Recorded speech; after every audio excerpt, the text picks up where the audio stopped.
দেখলাম প্রধান উপদেষ্টা বলছেন যে আওয়ামী লীগে যারা অপরাধ করেছে তাদের বিচার হবে, বাকিদেরকে আমাদের দলে নিয়ে নেবে। এখন আমাদের দল বলতে আসলে প্রধান উপদেষ্টা কি বলছেন আমি জানি না। নিজেদের দল, নিজেদের দল। এখন নিজেদের দল মানে কাদের দল, কোন দল আমি জানি না। আচ্ছা হোয়াট এভার, এটা যেই হোক, যেহেতু আওয়ামী লীগ নিষিদ্ধ হয় না, আওয়ামী লীগ নির্বাচনে আসবে।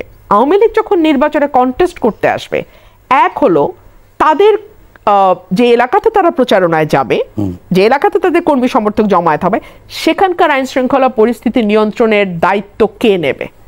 এই সরকার, যেটা এত দুর্বল একটি সরকার, তার অধীনে যে আইন শৃঙ্খলা রক্ষাকারী বাহিনী, তারা কি সেখানে নিরাপত্তা এনশিওর করতে পারবে? একটু আগে ডক্টর জাহিদ যে উদাহরণটা দিচ্ছিলেন, এলাকার লোককে বলছে আপনারা থাকেন, আমরা আসতেছি। এই ঘটনা শুধু ওনার এলাকা না, এই ঘটনা আরো কিছু জায়গায় হয়েছে। আইন শৃঙ্খলা রক্ষাকারী বাহিনীকে ডাকলেই যে তারা চলে যায় তা না। আমি যেহেতু এমন একটা এলাকা থেকে এসেছি যেখানে মাঝে মধ্যেই মারামারি হয়, ব্রাউনবাড়িয়া, তো আমাদের পুলিশকে মাঝে মধ্যেই ডাকতে হয়। হ্যাঁ, ইভেন যৌথ বাহিনী যারা আর্মড পিপল, তাদেরকেও আমাদের ডাকতে হয়, সেনাবাহিনীকেও কল করতে হচ্ছে। এরকম ঘটনাও আমার এলাকায় ঘটছে। ওনারা এসছেন, আসেননি তা নয়, কিন্তু রিলাক্টেন্সটা বোঝা যায় এবং এলাকার গণ্যমান্য লোকদেরকে সাথে নিয়ে ওনাদেরকে যেতে হয়েছে। সো which clearly shows যে নিজের পায়ের উপরে শক্তভাবে দাঁড়ানোর অবস্থা কিন্তু এখনো তৈরি হয়নি। সো আগামী নির্বাচন একটা কেওটিক অবস্থার তৈরি করতে পারে, আমি আগাম বলে দিচ্ছি। এখন হয়তো অনেকেই নানানভাবে গালাগালি করবেন যার যার সাথে, বাট সময় আসলে সকলেই টের পাবেন। ওকে, একটা ব্যাপারে একটু যদি বলতেন যে আজকে বিএনপির সঙ্গে প্রধান উপদেষ্টা বসছেন এবং এই হয়তো ভেতরে ভেতরে অনেক বসে, আমি একটু বোঝার চেষ্টা করছি যে সরকার বিএনপিকে সহযোগিতা করছে না, না বিএনপি সরকারকে সহযোগিতা করছে না? আমি মনে করি এত বড় দল আপকামিং ক্ষমতায়, তাহলে কেন এত বড় ডিসটেন্স? আমি মনে করি সকল দলই সরকারকে সহযোগিতা করছে। আপনি দেখুন, দলগুলো কিন্তু মোটামুটি জানে যে আজকে নির্বাচন হলেই বিএনপি হয়তো ক্ষমতায় যাবে, যা অন্য দলগুলো বিরোধী দলে বসবে, প্রধান বিরোধী দল হিসেবে আসবে। তারপরেও কিন্তু তারা সরকারকে সেই অর্থে নির্বাচনের জন্য চাপ দেয়নি। সব দলগুলো কিন্তু দেখতে পাচ্ছে সরকার প্রতিনিয়ত ফেল করছে, সরকার কোনো অংশই সামলাতে পারছে না। সেটা আপনি মাজার ভাঙা বলুন, সেটা আপনি মব কিলিং বলুন, সেটা আপনি বিচার বহির্ভূত হত্যা বলুন, হেফাজতে নির্যাতন করে হত্যা বলুন, ছিনতাই বলুন, ডাকাতি বলুন, কোনোটাই সরকার সামলাতে পারছে না। তারপরেও কিন্তু সেই অর্থে আন্দোলন করা, সরকারকে বেকায়দায় ফেলা, অসহযোগিতা করা, এটা কিন্তু দলগুলো করছে না। তো আমি মনে করি দলগুলো সরকারকে সাহায্য করছে না বিষয়টি তা না, কিন্তু সাহায্য নিতে পারবারও একটা ক্যাপাসিটি দরকার হয়, সাহায্য নিতে পারতেও জানতে হয়। আমার মনে হচ্ছে সরকার ক্রমশই নিজেকে কেন জানি বিচ্ছিন্ন করে ফেলছে। সরকারের ভিতরে আর কোনো আলটেরিয়ার মোটিভ বা ইচ্ছা আছে কিনা আমি জানি না, একেবারেই সত্যিই জানি না, কিন্তু যদি থেকে থাকে সেটা বাংলাদেশের জন্য ভালো ফল বয়ে নিয়ে আসবে না। আজকে প্রধান উপদেষ্টার এই শব্দটি, নিজেদের দলে নিয়ে নেওয়া, এটি কিন্তু আমাকে মানে আতঙ্কিত করেছে। আতঙ্কিত ঠিক না, মানে আমাকে অ্যালার্ট করেছে যে কি বলতে চাইছেন আসলে, নিজেদের দল বলতে কি বুঝাতে চাইছেন। বিকজ এই সরকারকে সকল দল নিরপেক্ষ ভাবতে চায়, সকল দল ভাবতে চায় এই সরকার কোনো দলের প্রতি, কোনো মতের প্রতি, কোনো আদর্শের প্রতি, কোনো গোষ্ঠীর প্রতি মানে ঝুঁকে থাকা না, পক্ষপাত দুষ্ট না। এই সরকারের অধীন নির্বাচন যদি করতে হয় তাহলে কিন্তু এইটা বেসিক ক্রাইটেরিয়া সরকারকে স্যাটিসফাই করতে হবে।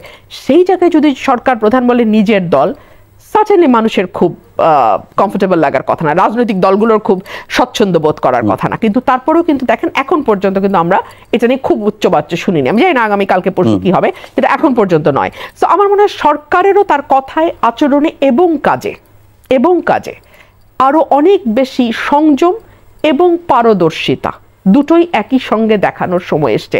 অনেকেই বলছেন সরকারের হানিমুন পিরিয়ড ইজ ওভার। আমি তো মনে করি হানিমুন পিরিয়ড অনেক আগেই শেষ।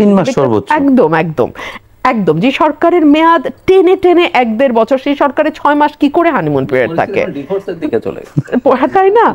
সুতরাং আমার মনে হয় যে সরকারের মানে দেশের স্বার্থে তাদের আরো বেশি অ্যালার্ট হওয়া উচিত। এবং আমার মনে হয় সকল উপদেষ্টা হয়তো সিনক্রোনাইজড না, সকল উপদেষ্টাই যে ভেতরে একই মত মনে ধারণ করেন, কিংবা সকলেই যে মনে করেন একটি দ্রুত নির্বাচন দেয়া, সুষ্ঠু নির্বাচন দেয়া, জনজীবনে মোটা দাগের স্বস্তি ফেরানোই তাদের কাজ, এটা নাও হতে পারে।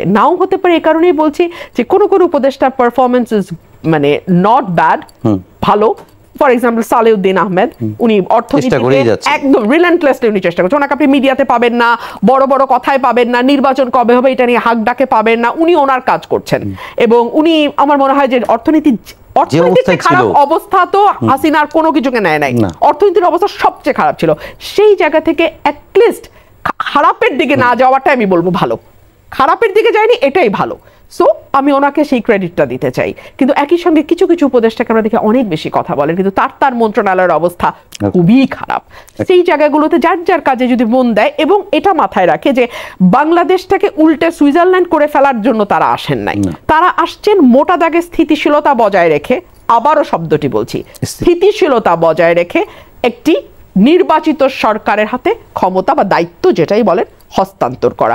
এই স্থিতিশীলতাটাই তারা বজায় রাখতে পারছেন না। তবে আপনি যে প্রশ্নটি একটু আগে করলেন যে বিএনপি তাদের উদ্বেগ জানাবে, তার মানে উদ্বেগ জানানোর মতন পরিস্থিতি তৈরি হয়েছে, তাই কি তাই নয়? আপনাদের কথাই তাই মনে হয়? হ্যাঁ, আমাদের কথা মানে বাংলাদেশের পাবলিকের কথাই মনে হয়। এই কথাটি কালকে আমি একটি প্রাইভেট টেলিভিশন চ্যানেলে বলেছিলাম, তাতে অনেকেই দেখলাম খুব অসন্তুষ্ট হয়েছেন।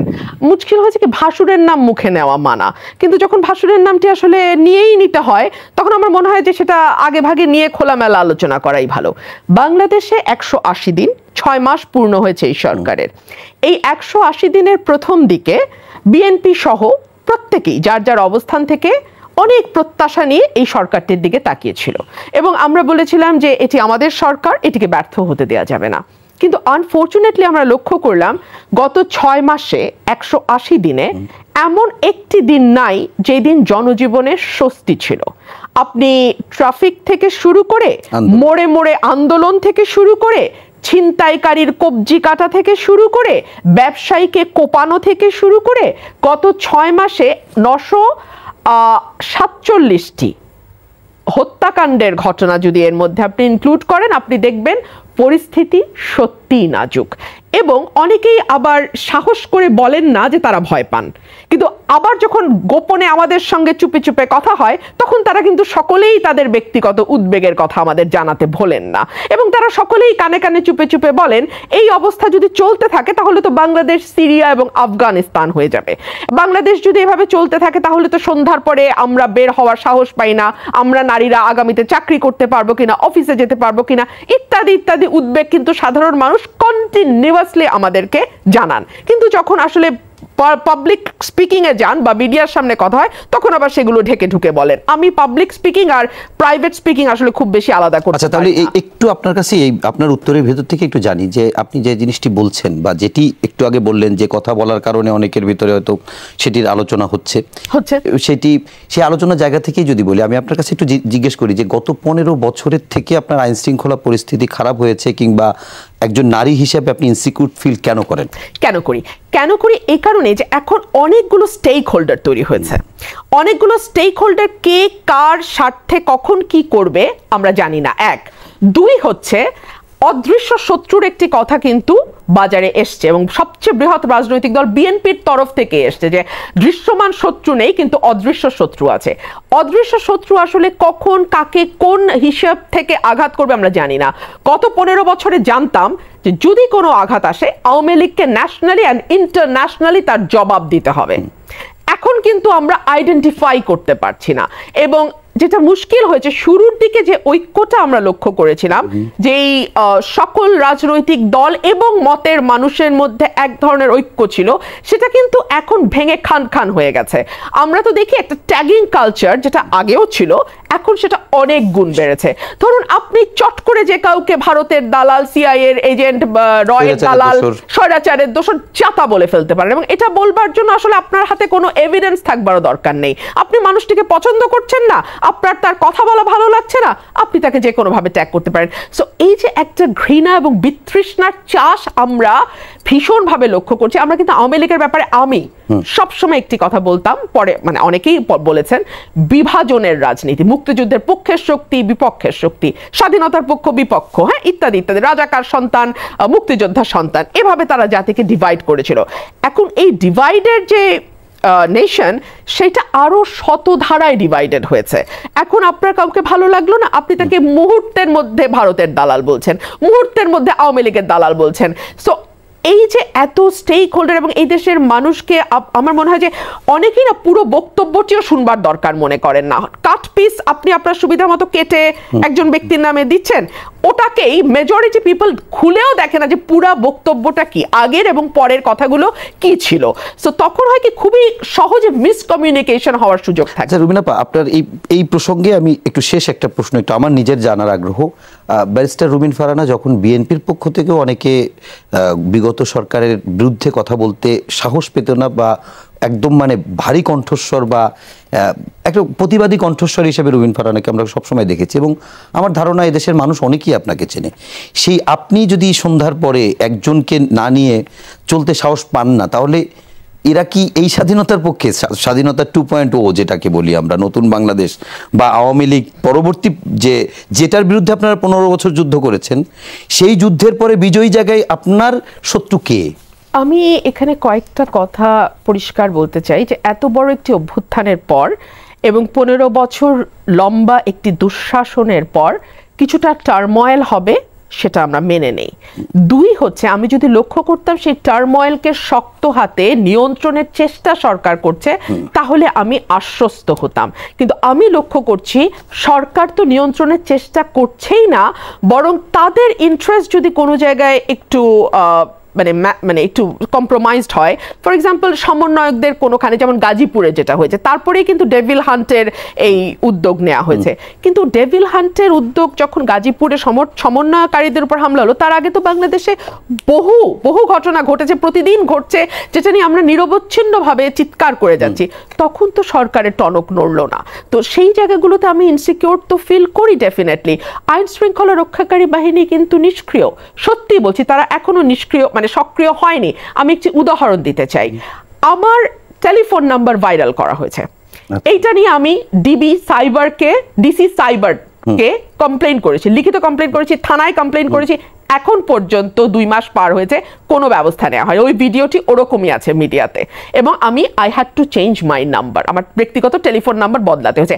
আমি যেহেতু একজন নারী, আমাকে না আসলে নানানভাবে হেনস্থা করা যায়। অনেকে বলেন উনি কি 15 বছর নিরাপদ ছিলেন? আমি আজকে খুব শক্ত ভাষায় বলতে চাই, কেবলমাত্র জেলে যাওয়াই কিন্তু অত্যাচার নয়। আমাকে মানসিকভাবে যেভাবে হেনস্থার মধ্যে দিয়ে যেতে হয়েছে, প্রতি মুহূর্তে আমার বিরুদ্ধে তো 9-10টা মামলা আছে, ডিজিটাল সিকিউরিটি অ্যাক্ট থেকে হত্যা মামলা পর্যন্ত, সেগুলোর হাজিরা দেওয়া আছে, এগুলো আছে। সোশ্যাল মিডিয়াতে আমাকে কোনো ভাবনায় যেভাবে আমাকে হেনস্থা করা হয়নি, সেগুলো বোধহয় আমাদের অনেকেই এখন মনে করছেন সেগুলো হেনস্থা নয়, কিন্তু আমি মনে করিয়ে দিতে চাই এটাও কিন্তু খুব শক্ত হেনস্থা। সুতরাং 15 বছর নিরাপদ ছিলাম মানে এই না যে আমি হেনস্থার শিকার হইনি। তবে মানুষ স্বীকার করে যে তখন আইন শৃঙ্খলা রক্ষাকারী বাহিনী এখন যেমন নিষ্ক্রিয়, তখন তারা ভয়ে হোক, প্রণোদনায় হোক, আওয়ামী লীগের পারপাস সার্ভ করতে হোক, তখন তারা এখনকার চেয়ে অনেক বেশি সক্রিয় ছিল। মুখী দল সবসময়, এবং 5 আগস্টের পর থেকে আমরা দেখেছি যে ন্যূনতম সংস্কার এবং নির্বাচন এর পক্ষেই দল আছে। এবং কি সবশেষ আমরা যেটি শুনেছি যে 5 আগস্টে নির্বাচন করার কথা বলেছেন বিএনপি স্থায়ী কমিটির সদস্য সালাউদ্দিন আহমেদ। এখন এই আইন শৃঙ্খলা বাহিনী, এই পুলিশ যে আপনার সন্ধ্যার পরে বের হওয়ার পরে নিরাপত্তা দিতে পারে না, সে আপনার জাতীয় নির্বাচনের নিরাপত্তা কিভাবে দেবে? আপনার ব্যালট বাক্স যে চিন্তাই হবে না, তার নিশ্চয়তা কি? না, তার তো কোনো নিশ্চয়তা তাহলে নির্বাচন চাচ্ছেন, আগে পুলিশ সংস্কারের কথা কেন? নিশ্চয়তা নাই, কিন্তু সংস্কারের জন্য আসলে কতটুক সময়? 1, 2 হলো সরকার নিজেই বলছে তার মেয়াদ একটা নির্বাচিত সরকারের মেয়াদের চেয়ে অনেক কম হওয়ার কথা। এর মধ্যে 6 মাস পার হয়েছে। এই 6 মাসে যদি জনজীবনে স্বস্তি দিতে পারতো ন্যূনতম, তাহলে কিন্তু এতটা নির্বাচনের জন্য মানুষ অস্থির হতো না। আপনার দ্রব্যমূল্যটা যদি কিছুটা হাতের নাগালে থাকতো, মূল্যস্ফীতিটা যদি কম থাকতো, সাধারণ মানুষের প্রতিদিনের জীবনযাত্রা যদি কিছুটা সহজ হতো, এক এক দিন এক এক জায়গায় এক এক দলের মানুষ এসে রাস্তা ব্লক করে ঢাকা শহরকে অচল করে না দিত, ছিনতাই এইভাবে না বাড়তো, কিংবা খুন এইভাবে না বাড়তো, অর্থাৎ আইন শৃঙ্খলা পরিস্থিতি, পুলিশ সক্রিয় থাকতো, তাহলে কিন্তু নির্বাচনের জন্য এই অস্থিরতা হতো না। আপনার নিশ্চয়ই মনে আছে এই সরকার গঠিত হওয়ার 2-3 দিনের মাথায় বিএনপি একটি মহাসমাবেশ ডাকে এবং সেখান থেকে নির্বাচনের ডাক দেয়া হয়। মানুষ কিন্তু সেটি ভালোভাবে নেয়নি এবং সেটি দেখেই বিএনপি কিন্তু পিছিয়েও এসছে। যখন দেখেছে যে মানুষ এটাকে গ্রহণ করছে না, বিএনপি এসেছে। তার মানেটা কি? মানে হচ্ছে আপামর জনসাধারণ যারা, পার দলীয় লোক না, আপামর জনসাধারণ, তারা কিন্তু এই সরকারের উপর আস্থা রাখতে চেয়েছে, ভরসা রাখতে চেয়েছে, বিশ্বাস রাখতে চেয়েছে। তখন বেশ কিছু পরিসংখ্যান মানে করা হয়েছিল, স্ট্যাটিস্টিক্স বানানো হয়েছিল যে এই মুহূর্তে সংস্কার কারা কারা চান। অনেক হাই পার্সেন্টেজে কিন্তু মানুষ সংস্কারের পক্ষে ভোট দিয়েছে। পরবর্তীতে কিন্তু আমরা দেখেছি সময়ের সাথে সাথে সেই পার্সেন্টেজ কমে এসছে। কেন? Because Sarkar minimum good governance ensure করতে পারে নাই। সেটা যদি পারতো তাহলে কিন্তু নির্বাচনের জন্য এই অস্থিরতা তৈরি হতো না। আপনি যে প্রশ্নটি করছেন শুধু তো আমার ব্যালট বাক্স চুরি করার বিষয় না, যে কারো, হ্যাঁ। এবং এই নির্বাচনে আওয়ামী লীগ একটি বড় রাজনৈতিক দল, তারা নির্বাচনে অংশ নেবে কিনা এটা নিয়ে কিন্তু কেউ আলোচনা করে না। কারণ যদি আলোচনা করতে হয় এবং সেন্সেবল কথা বলতে হয় তাহলে মানুষের গালি খাবেন আপনি। আর যদি আপনি মানে ইললজিক্যাল কথা বলেন তাহলে হয়তো কিছু ক্ল্যাপিং, গ্রুপ অফ পিপলের ক্ল্যাপিং পাবেন, কিন্তু আপনার যেই একটা ইমেজ সেটা ভালো থাকার কোনো কারণ নাই। আওয়ামী লীগকে নিষিদ্ধ এখনো করা হয় নাই। নিষিদ্ধ করার তিনটা রাস্তা আছে। এক হচ্ছে আপনি নির্বাহী আদেশে নিষিদ্ধ করতে পারেন, বিচার করে নিষিদ্ধ করতে পারেন, গণভোটে নিষিদ্ধ করতে পারেন। তিনটার একটাও কিন্তু বাংলাদেশে হয় নাই। হয় নাই যেহেতু, তাহলে ধরতে হবে নেক্সট ইলেকশনে আওয়ামী লীগ নির্বাচন করবে। হান্ট নিয়ে একটু, ডেভিল হান্ট সম্পর্কে আপনার কাছে একটু দুইটা প্রশ্ন। এক নম্বর হচ্ছে ডেভিল হান্টকে আপনার কতটা কার্যকর বা ইফেক্টিভ বা এই মুহূর্তে এই অপারেশনটার গুরুত্ব কি হিসাবে আপনি দেখছেন? আর দুই নম্বর হচ্ছে যে এই ধরনের অভিযান আমরা আর এর আগে যেগুলো দেখেছি সেগুলো কখন কিভাবে দেখেছি? এরপরের প্রশ্নে যেতাম। দেখুন, ডেভিল কারা? ডেভিল আসলে কাদেরকে আপনি বলছেন? এক হচ্ছে যারা নানান রকম আইন শৃঙ্খলা ভঙ্গের সঙ্গে যুক্ত তাদেরকে ডেভিল বলছেন, যারা নানা রকম অপরাধের সঙ্গে যুক্ত তাদেরকে ডেভিল বলছেন, নাকি যারা আপনার মতের সঙ্গে সহমত ভাই বলছে না তাদেরকে ডেভিল বলছেন? এই একটা প্রশ্ন আমার।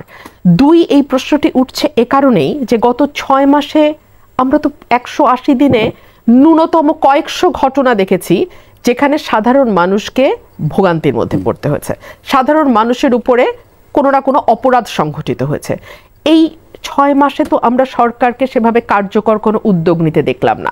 এখন গাজীপুরের ঘটনা যেহেতু আপনার গায়ে, অর্থাৎ সরকারকে যারা বানিয়েছে বলে সরকার নিজে বলে যে ছাত্ররাই আমাকে বসিয়েছে, ইউনূস সাহেব নিজে বলেন, সো তখন কেন আপনার গায়ে হঠাৎ এত লেগে গেল যে আপনি ডেভিল হান্টের কথা এখন বলছেন? মানে আমাদের কি এতদিন অ্যাঞ্জেলের মধ্যে আমরা ছিলাম, হঠাৎ করে কিছু ডেভিল আসলো? তা তো নয়।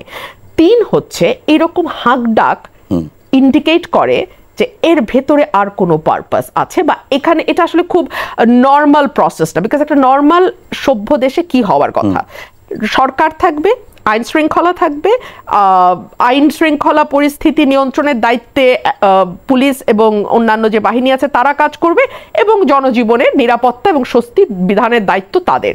সেখানে হঠাৎ করে এই ধরনের operation clean heart, devil hunt কিংবা লুকিং ফর শত্রুজ অতীত তো আমরা দেখেছি। এগুলো অপারেশন ক্লিন হার্ট তো বিএনপির সময় হয়েছিল, দলের নেতাকর্মীদেরও ভিতরে যারা বিগড়ে গেছিল বা একেবারে বিপদগামী বলবো বা যাদের নিয়ন্ত্রণ করা যাচ্ছিল না তাদের এগেইনস্টেই করা হয়েছিল। জাতিকে এর মাসুল দিতে হয়েছে।